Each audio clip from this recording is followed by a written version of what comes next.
नमस्कार दोस्तों, मैं अभय कुमार। आप देख रहे हैं ठोक तंत्र। इस वीडियो में जो सवाल आपके जवाब हमारे जो बीच में छूट गया था उसको हम आगे बढ़ा रहे हैं। तो हमारे पास हर तरह के सवाल आ रहे हैं। जैसे एक सवाल अभी जहाँ पे जिसकी सवाल पूरी नहीं हो पाई थी वीडियो बड़ी होने के कारण कि आखिर वोटिंग रूम में ईवीएम का क्रम क्या होगा।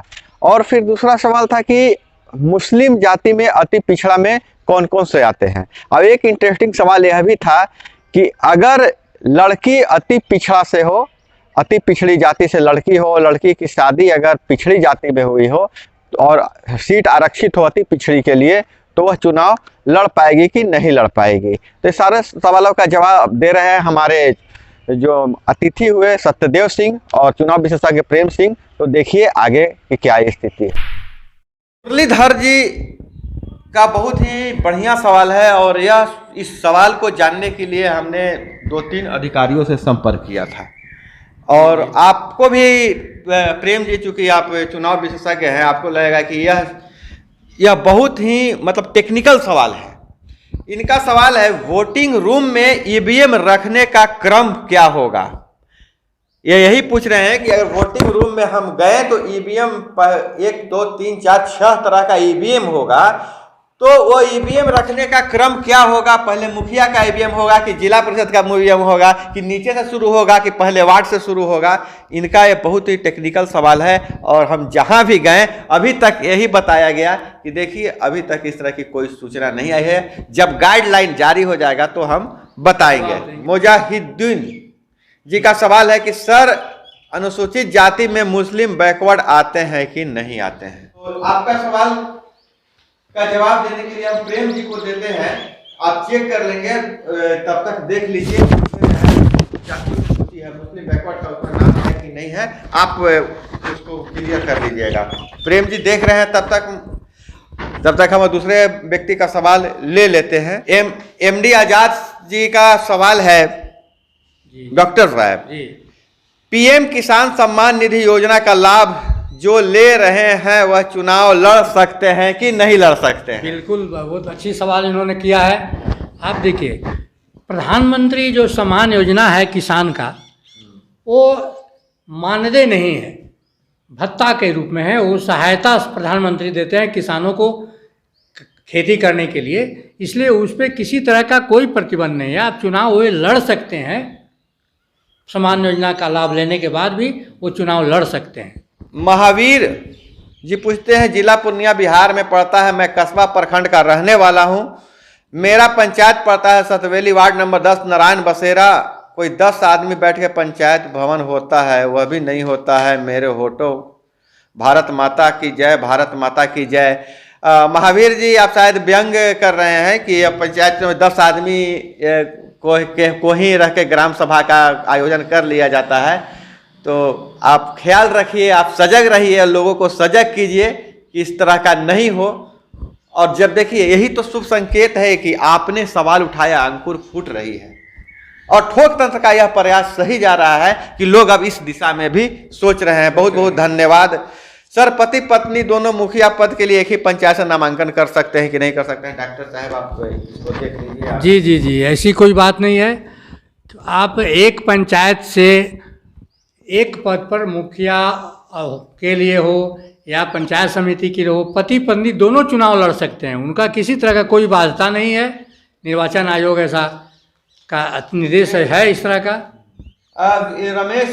रमेश पासवान जी का फिर वही सवाल आ रहा है कि वोटर आई कार्ड में नाम गलत है, फोटो भी दूसरा का है, तो नॉमिनेशन कैसे करेंगे। तो बता दिया गया है। तो वो हम नहीं समझते हैं कि बार बार आप एक ही सवाल, वीडियो आप देख लीजिए ध्यान से। आपसे आग्रह है, हाथ जोड़ के गुजारिश करते हैं कि एक ही सवाल देखिए, बार बार वीडियो को देख लीजिए, देखिए और समझिए उसको। शिवशंकर जी पूछते हैं कि पुरुष का सीट है तो महिला कैंडिडेट होगा कि नहीं होगा। जी, नहीं, बिल्कुल उनका सवाल गलत है।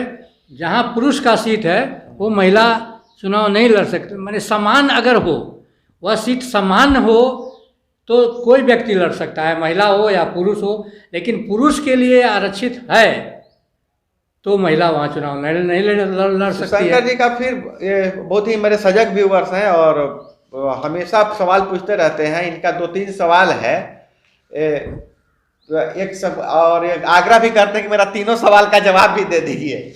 अति पिछड़ा सीट है तो लड़की सीने जाति का, सानी जाति का शायद लिख रहे हैं। देखिए सवाल थोड़ा सा आप लिखिए, थोड़ा सा स्पष्ट लिखिए। से है सादी लड़की यादव किया है, कैंडिडेट होगा कि नहीं, नहीं समझ में आ रहा है हमको इससे। अच्छा,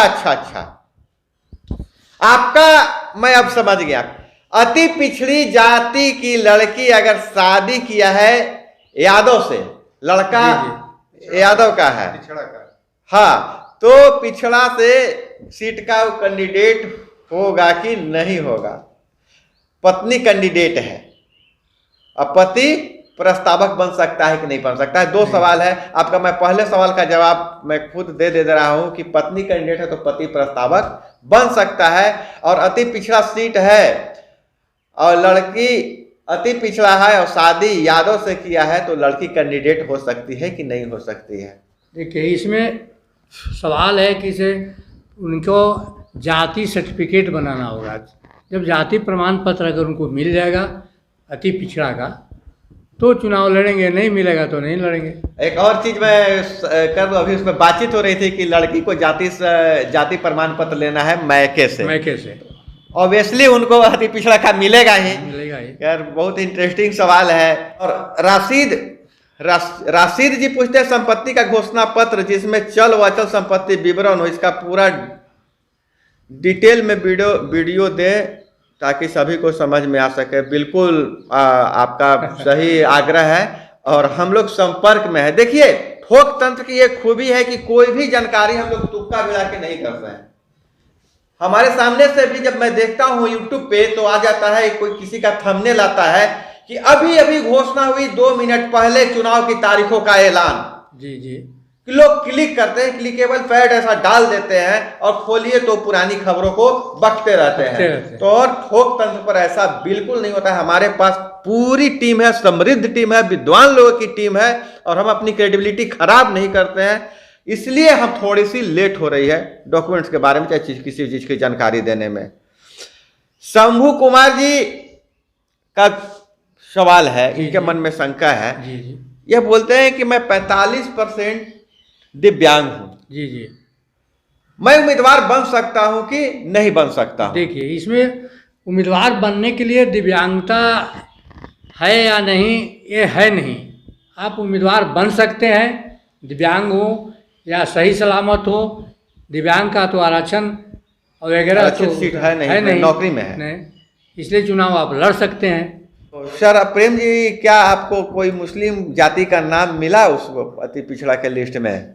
अति पिछड़ा में है ना? हाँ अच्छा, बता दीजिए नाम। अति पिछड़ा में हाँ आपको कसाब, अच्छा, कसाई, चीक, डफाली, धुनिया, धोबी मुस्लिम, नट मुस्लिम, पमरिया मुस्लिम, भटियारा मुस्लिम, भाट मुस्लिम, मेहतर लाल बेगिया हलाल खोर भंगी मुस्लिम, मिरियानसिन मुस्लिम, मदारी मुस्लिम, मोर शिकार मुस्लिम, शाही फ़कीर दीवान मदार मुस्लिम, मोमिन मुस्लिम, जुलाहा अंसारी, अमाद, चूड़िहा। संख्या बता दीजिए, लगभग बता दीजिए दोबारा। आपको 30 के आसपास संख्या जो है उपजाति से है। वो चुनाव 30 से ऊपर होगा, कम नहीं है। अभी रसूल जी पूछते हैं सर वोटर आईडी में डेट 1998 है और आधार कार्ड में 1995 है, सर्टिफिकेट पे 95 है।